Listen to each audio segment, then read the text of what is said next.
Yeah, buddy. UFC 319 preview show is going live right the fuck now. But hey, it's your boy DHP, the realest and baddest MMA podcast in the world. And this is my official UFC 319 preview show. DDP and KHAMZAT, we finally here, y'all. One more sleep and then it's fight night. KHAMZAT has finally made it to a title fight. No more sickness. No more bouncing around welterweight and middleweight. We finally got KHAMZAT to show up to a title fight, y'all. This been like 4 or 5 years in the making. Really 4.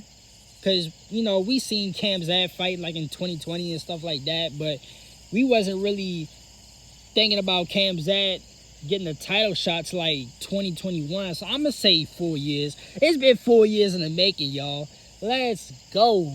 But all right, check this out. So I'm going to go through the main card and we're going to talk about the analysis. So DDP defending his middleweight strap against KHAMZAT Chimaev. Main event for the middleweight world title. Then the co-main is Leroy Murphy and Aaron Pico. I believe this was supposed to be Mavsar Evlov. Mavsar Evlov, he was supposed to face Aaron Pico, but he bowed out. So Leroy Murphy is like a replacement fight for him. But Leroy Murphy, Aaron Pico. Then we got Jeff Neal, Carlos Paredes, hashtag Fighting Nerds, Jared Cannonier, the Killer Gorilla, and MVP Michael Venom Page. And then open up the card is Tim Elliott and Kai Oscar. So back to DDP and KHAMZAT. Man, oh man, I've been saying this like the past 2 weeks, even on like social media, group chats, my personal friends and family members. I'm like, I cannot wait to dissect and break down this fight. So, DDP and KHAMZAT. First thing first. You already know what I'm going to say. DDP, he basically got to survive the first 2 rounds of KHAMZAT.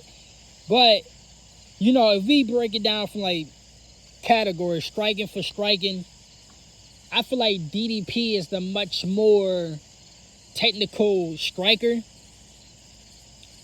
But KHAMZAT has power like no other.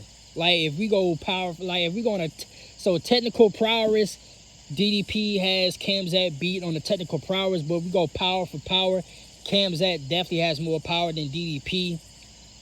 But we go to the ground, you know, whether it's the ground and pound or the jiu-jitsu and Brazilian jiu-jitsu, you already know KHAMZAT has DDP beaten both. DDP, he's going to have to survive the first 2 rounds. But even if, and I'll say this, DDP, the only way DDP can win, and I ain't even going to hold you. Like, the past 2-3 fights of DDP, I've been correct on those predictions. Like, I think DDP is like the only fighter I'm undefeated in when it comes to predictions. But KHAMZAT, and there's no bias because I am a KHAMZAT fan, but there's no bias. But KHAMZAT, the nigga is just different, bro. Like, this is like Khabib. This is like Marab on fucking steroids. He just different. KHAMZAT is just different. DDP has to get through the first 2 rounds, but even the 3rd round, and I've been saying this in my other videos, I low-key wonder if KHAMZAT has a condition where it's kind of like Zabit. For those that remember Zabit had a condition where even if he did try to reserve his gas tank, he just couldn't. As the longer the fight went on, Zabit just got weaker and weaker. KHAMZAT, I kind of don't want to say that because KHAMZAT shows some determination and heart in the Gilbert Burns fight and the Marty Usman fight, but it remains to be seen whether or not KHAMZAT can go the full distance. You know, the first 2 rounds is automatically potentially going to be KHAMZAT just because how KHAMZAT is. You know, I think I seen a stat where like nobody has stayed on the feet with KHAMZAT for more than like a minute or so. Like, it's either that, it's like 70 seconds or 80 seconds, something like that. It's crazy. I think they said Gilbert Burns, and they was talking about like the first round or so. Like, I think Gilbert Burns like the only one to even stay on the feet in the first round or so with KHAMZAT. That's crazy. We all know KHAMZAT is going to dominate the first 2 rounds. Now, DDP, he's going to have to, and it's very cliche to say, but with somebody like this, and I can go back to the Justin Gaethje Khabib Nurmagomedov fight. Justin Gaethje, he did a good job, and if you go relook at that Khabib and Justin fight, Khabib actually pressed the issue because Justin was tearing his legs up. Go back and look at that fight. Justin was leg kicking the shit out of Khabib, and it was tearing his legs up. Somebody like KHAMZAT, Khabib, Merab, or whatever. Merab is a different case because his footwork is insane. But I feel like DDP is going to have to kickbox. And it's kind of crazy to say because you don't want to kickbox with somebody like KHAMZAT. But what I mean by kickbox is leg he gotta leg kick him, outside leg kick, inside leg kick, calf kick him. You know, he gotta slow KHAMZAT's movement down. Now, the gas tank, that will probably deplete later. But early on, he has to attack KHAMZAT's legs. That should be his game plan. Now, we can't say, well, it's kind of like what they said about Sugar Sean going into the rematch with Merab. You know Merab is going to take you down, so you're just going to have to survive and maintain and try the best you can just to stuff it.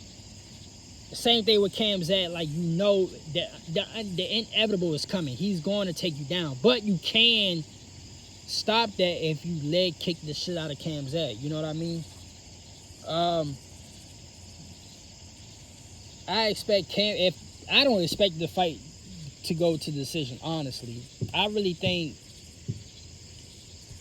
thinking about it, I do have KHAMZAT winning and new, just because he's just that much of a beast. Like, yes, KHAMZAT has been through some trials and tribulation. We've seen that with the Gilbert Burns and Marty Usman fights, but he's just that much of a beast. Like, DDP, my personal opinion, DDP is good, but I do feel like he was on borrowed time with somebody like KHAMZAT. You know, honestly, and if you look into the future almost, I will honestly think somebody like even Anthony Hernandez could potentially beat DDP too, just because it's that style. You know, it's going to be tough. DDP, he's going to have to survive. Basically, all you can say, he's going to have to survive the first 2 rounds, and then he's going to have to box him up. He cannot go to the ground with KHAMZAT. He's going to have to keep this fight standing. The DDP is very good on the ground. Very good on the ground. But with somebody like KHAMZAT, it's like taking like Damian Maia to the ground or Charlie Olives. And we've seen what Topuria, he got right back up with Charlie Olives. Like, he didn't want to stay on the ground with Charlie Olives. Being on the ground with KHAMZAT is kind of like that. But to flip it around, it would be interesting because DDP did allude to it, that DDP could potentially take KHAMZAT down, and that was an interesting thing that I never, a perspective that I never thought, I would think about. We never seen KHAMZAT getting taken down. We never seen him on his back. So how is KHAMZAT going to react if DDP is actually the one that's being the aggressive fighter and actually pressing the issue to him? I do feel like that I'm taking KHAMZAT to win via submission in the 3rd round. And it's crazy to say the 3rd round because KHAMZAT, the way he is it's kind of like he has to win in the 1st or 2nd round. But I would not put it past it if DDP... Oh, and by the way, for those that's listening on Instagram, hop on to YouTube because YouTube is going to have the full, the video. Instagram, y'all more than likely going to get majority of the KHAMZAT DDP talk. But anyway, I would not put it past it if we see DDP actually being aggressive and actually changing the whole complexity of the fight for KHAMZAT, which is being the aggressive one. Because we going back to the Marty Usman fight. When Marty Usman, that last round, Marty Usman was actually being the aggressive fighter. And he was actually pressing the issue against KHAMZAT. And even though we seen the close fight with KHAMZAT and Gilbert Burns, KHAMZAT was always like leading in that fight. He was always the leading fighter. You know, Gilbert Burns, he would just counter him, and then he had moments where he would step in, but he wouldn't lead all the way. Marty Usman, that last round, was actually leading more in that fight than he did in that last round than Gilbert Burns did. So it would be a crazy retrospect to think about if DDP was actually the one to press the issue on KHAMZAT, because usually it's just KHAMZAT doing this to everybody else. That would be interesting. I definitely want to see if KHAMZAT could respond to him being put in a position where he got to play counter fighter. You know what I mean? He's on the back foot. But overall, I just don't see, unless KHAMZAT is really going to have to tire out for DDP to win this fight. If KHAMZAT tires out, then DDP, he just probably just going to box him up. I think DDP will start picking him apart on the feet if KHAMZAT was to tire out. But I just don't. KHAMZAT grappling style is just too damn strong. It's too OP right now. It's just too OP. I don't see how DDP can stop it unless KHAMZAT. That's the only way to me that he's able to dominate KHAMZAT is KHAMZAT's going to have to tire himself out. He really has to. But nonetheless, you know, striking for striking, I give it a DDP. But everything else, clinch control, ground control, ground game, jiu-jitsu, Brazilian jiu-jitsu, octagon IQ, and even octagon IQ, you got to give it to KHAMZAT, because the way, if you go back and look at his fights, KHAMZAT is very aware of his octagon surroundings, because he used every part of the octagon to his advantage to get the guy down to the ground. That's one of the things about KHAMZAT that's like underrated to me, is that he's actually, for the aggressive rabbit style that he is, he's very self-aware and very he has a high octagon IQ awareness of where everything is at to get to the positions that he want to get to. So the only thing DDP has an advantage on is striking, but everything else is all KHAMZAT. And cardio, you can add cardio too. But it's just plain and simple. DDP, he's gonna have to take this fight to deep waters. There's no other way around it. He's gonna have to take the fight to deep waters.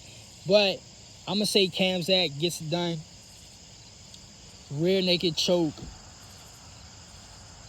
or even a neck crank early third round, maybe even second. But that's pretty much it. What I say, 4 or 5 years in the making for KHAMZAT, and we finally here. But going to the co-main event, Lerone Murphy and Aaron Pico.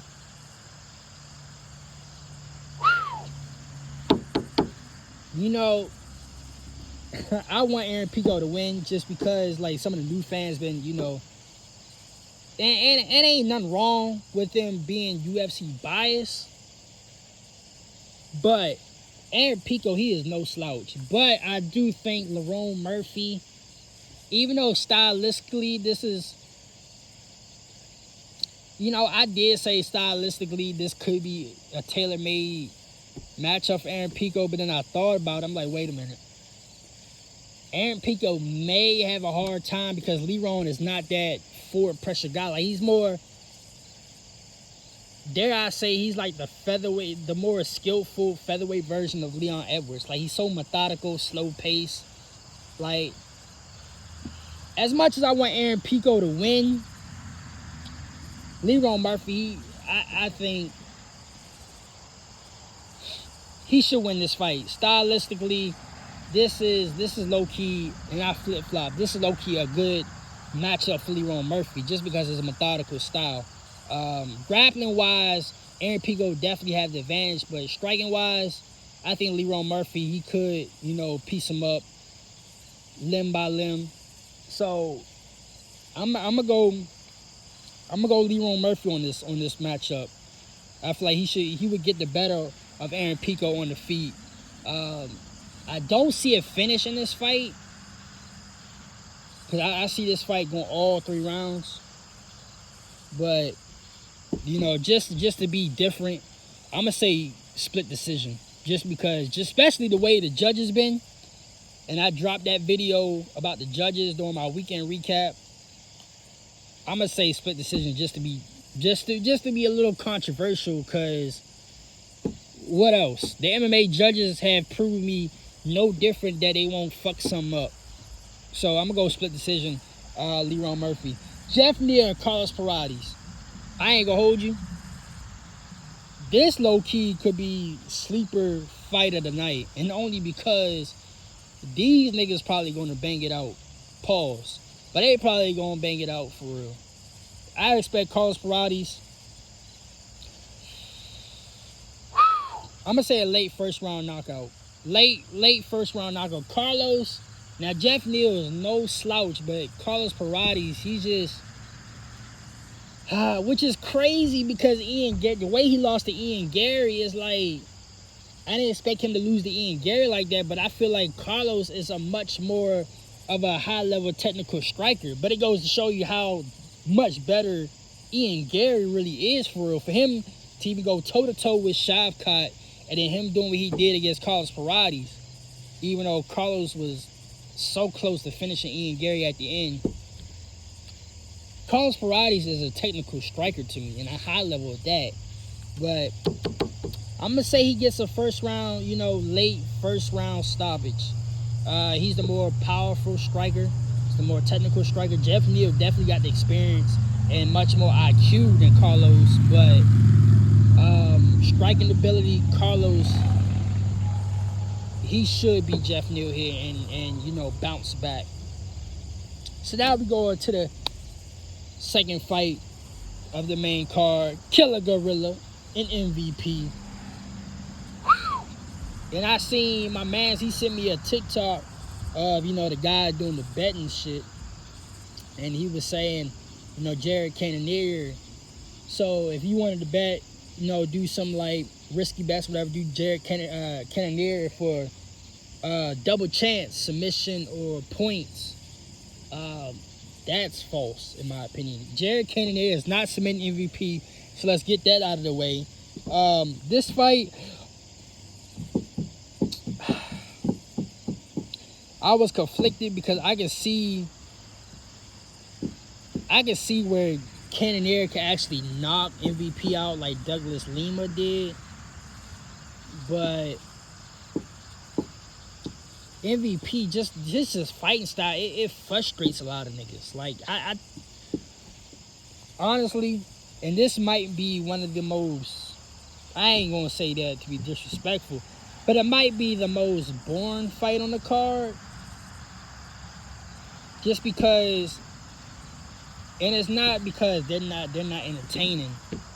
Because honestly, Jared Cannonier MVP has the potential to be fight of the night as well. But I feel like MVP, he's gonna frustrate Cannonier, where it's gonna freeze Cannonier. Like, Cannonier is not gonna be able to get his shit off because MVP is so elusive all over the place, and he's putt-shotting him. That's how I like to call it. Like when you play putt golf, like he's putt-shotting him. So I feel like MVP is able, he's gonna freeze Jared Cannonier. Whatever Cannonier wants to do, he's going to freeze his offense, you know. But, you know, Cannonier could, like I said, he could knock MVP out like how Douglas Lima did. But Douglas Lima caught him on a perfect timing counter on a leg kick, you know. Cannonier, he might catch MVP coming in with a thunderous overhand or a hook. Now, I can see that happen. But MVP, he should win with a 3-round decision. I don't see how And Cannonier is a good striker in its own right, but MVP, just the way MVP is, and and based on that Shara fight he had with Shara Putin, MVP looks, dare I say, better at middleweight than he did at welterweight. It seemed like welterweight, MVP with his body seemed like he was drained. You know what I mean? Like he was still quick, but it seemed like at middleweight he got all his man strength back, and he's just more quick and more, and a little more powerful. You know, obviously this ain't prime MVP, but MVP is still fighting at a high level. So I am gonna say MVP 3-round decision. So now we get to Tim Elliott, the opening fight with Tim Elliott and Kai or Oscar. Kai, and I seen what he said, talking about he wasn't prepared for that UFC level. I'm like, huh? What do you mean you wasn't ready for the UFC level? Like that, the shit that he said right there kind of threw me for a loop, because I'm like, what you mean you wasn't ready for the UFC level? But I guess UFC, first time UFC jitters is a real thing, but I'm not really buying into that. What did my nigga Dom say? My nigga Dom said ring rust, all that shit is in your head. It's all mental, you know? So I'm not really buying into that. But, I mean, if we talking like skill for skill level, Tim Elliott should be Kai or Oscar, because Kai or Oscar really is low-key a one-trick pony. But I'm kind of conflicted on this, because I feel like Tim Elliott should win on experience, but Kai or Oscar, I feel like he's going to be the faster fighter, whether it's on the feet or if it gets to the ground. But I would not be surprised if Tim Elliott catches Kai or Oscar in a submission, maybe like a triangle, and get him out of there. But Kai, he should be the faster fighter. So I'm gonna go 3-round decision, Kai or Oscar. So I want to check the prelim now. KHAMZAT's boy. Now we got a lot of shit on this prelim card that's, you know, bangers. We got KHAMZAT's boy. What's the name? Sangir.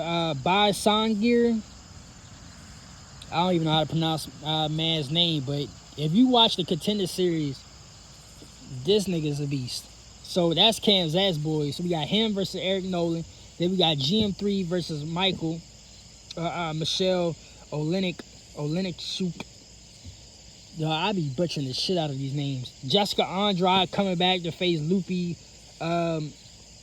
Gonzalez. Chase Hooper, your boy Chase Hooper, facing Alexander Hernandez. The prelims is, you know, damn near like top level fight night card, you know, worthy. And obviously, you know, Bobby Green, aka King Green, him and Diego Ferreira, that's been canceled because King Green, he had an injury, whatever. He said to paraphrase it, he's not, well, technically he's not paralyzed, but he's paralyzed. He said he can't walk. So whatever's going on with him, I hope he gets that straightened out and then, you know, come back to the octagon. But the prelims is no slouch. That is like top level, like fight night card. So, but I'm prospect of the night. You already know we got to put on Chase Hooper, and then KHAMZAT's boy, Basinger. Hopefully, you know, by the time the night ends, I will know his name with the correct pronunciation. Excuse me.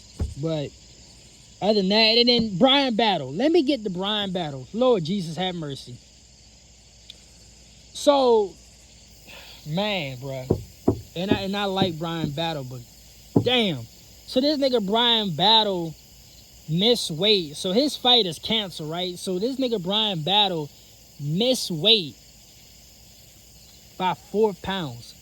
How in the hell do you miss weight by 4 pounds going up a weight class? That don't even make sense. When you go up a weight class, that should be one of the most easiest, and I say one of the most because you can still have some troubles, as you know, with Charlie Olives. Charlie Olives having some time or having some problems cutting weight at lightweight. That's why during the whole, my videos after 317, I was like, maybe we should look at a move at welterweight.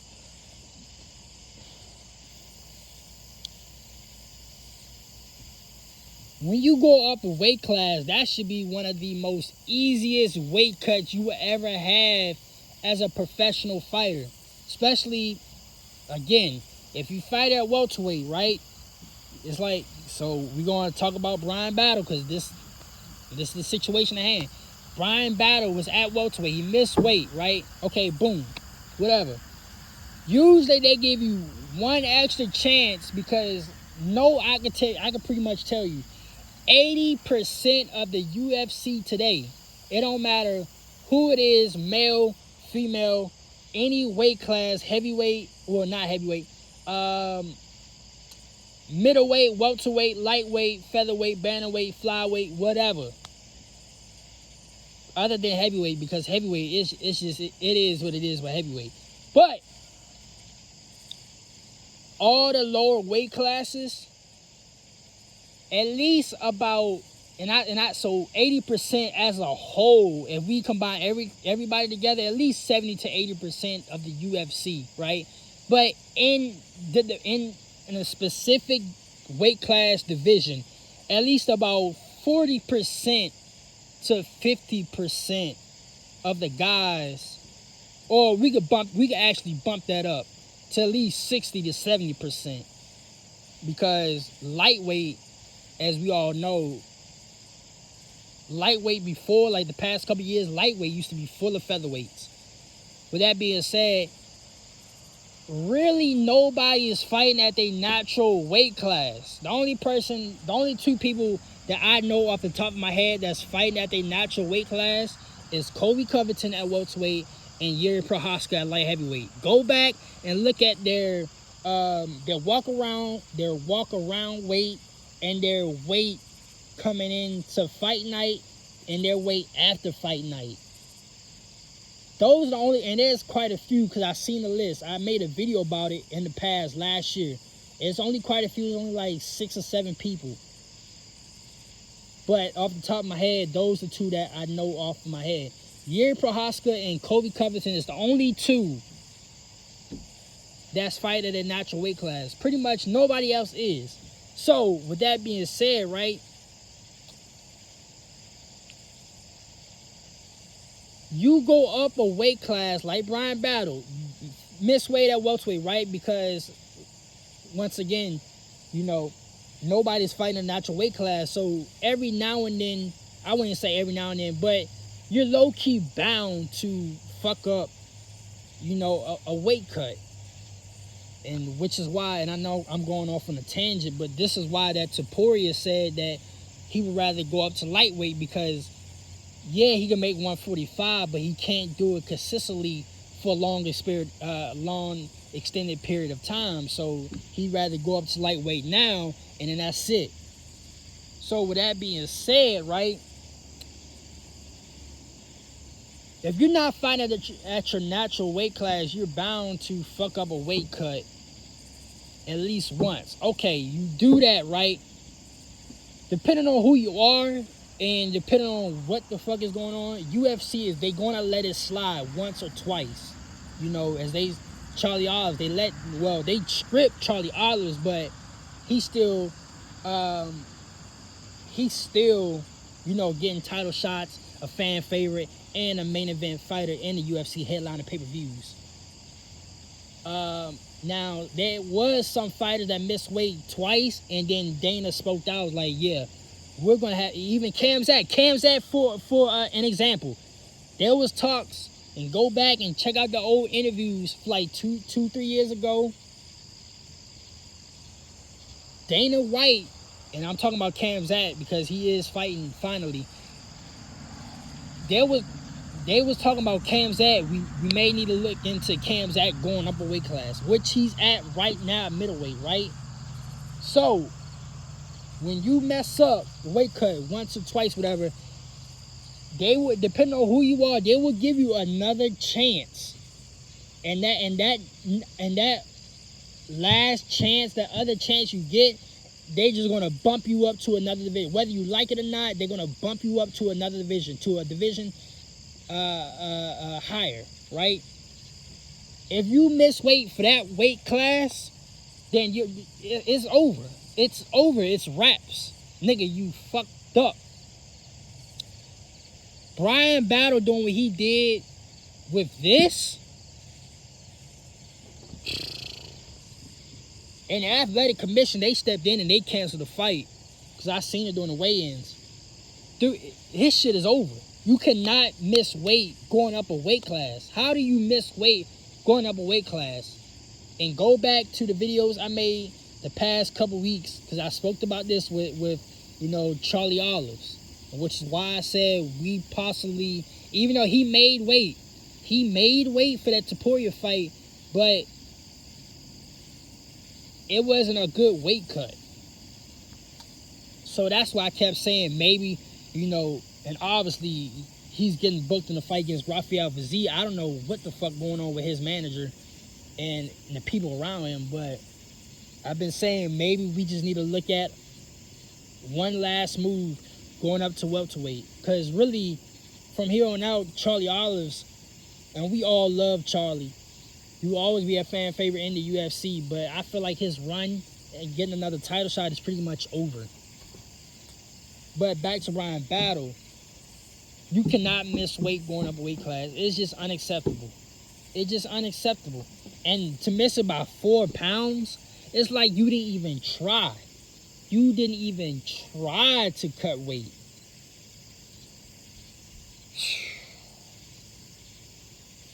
I would not be, and I fuck with Brian Battle, but I wouldn't even be mad if the UFC, end up cutting Brian Battle, because this is unacceptable. Like, as a mixed martial artist, you have, really, to be quite honest with you, your job as a mixed martial artist or a professional fighter is to fight, but you really only have one specific job. Like, the fighting, we can, that's separate. That's a separate issue. You really only have one specific priority job as a professional fighter or a professional mixed martial artist, especially fighting in the UFC. You have one specific job. That's a main priority that you cannot screw up, and that's you cannot screw up a weight cut. The one job you have as a professional fighter that is a must is you have to make weight for the required weight that is sanctioned. Now, like I said, obviously things happen. KHAMZAT, he has sickness. And I'm not even gonna talk about the KHAMZAT and sickness, but there has been stuff in the past where fighters had injuries that derailed their weight cut. If you miss it, and I broke it down to categories. Like, if you missed it by like a half a pound or 1 pound, then that's probably telling me that you had an injury that you're not telling nobody that stopped your weight cutting process a little earlier than what you anticipated, or the injury happened early on and now you low-key recovered from it, but now it's too late to cut all that extra weight. So now you're just stuck with the half a pound or the 1 whole pound. If you miss weight by at least 3 or more, at least 2.5 or more, excuse me, like 2.5 or more, that's telling me that you didn't even try. You didn't even try. And that's one of the things about Arman Sayukin. Arman Sayukin, even to this day, we still don't know what the fuck happened to Arman Sayukin. Because there's been conflicting reports about him fucking up his back, doing that extra shit he was doing with Nina Drama. But then also, there was words going around that he missed weight, and him, not be able to cut that extra weight, it flared up a previous nagging injury that he had. So it's like 2 to 3 different reports we get in the Army. So, but you know what though? This might be another video in its own, because I can go on and on and on about this shit, because this is ridiculous. It really is, and especially, you know, it makes me a little bit more mad because I like Brian Battle. I like watching him fight, but you just can't do this, especially in the brand of UFC. Bruh, Dana White, Hunter Campbell, McMahon, they gonna get you the fuck out of here. But anyway,